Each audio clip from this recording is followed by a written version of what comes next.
Су құбыры желілерінде апатты және жөндеу жұмыстарын жүргізуді бақылау, күшейту, жүйедегі жоспардан тыс ажыратулар мен қысымның төмендеу жағдайларына жол бермеу.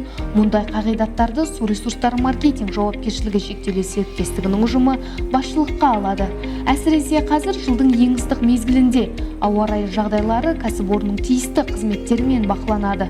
Қазір жақын күндері Шымкентте жоғарғы температура болады.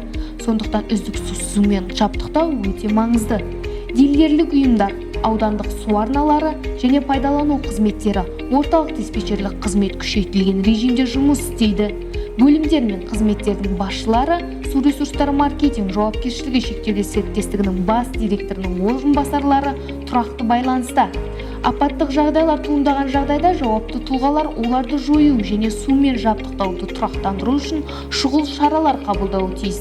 Кәсіпорын бөлімшелері және әдеттегі жұмыс режимінде қалалықтардың өтінімдеріне жедел әрекет етеді.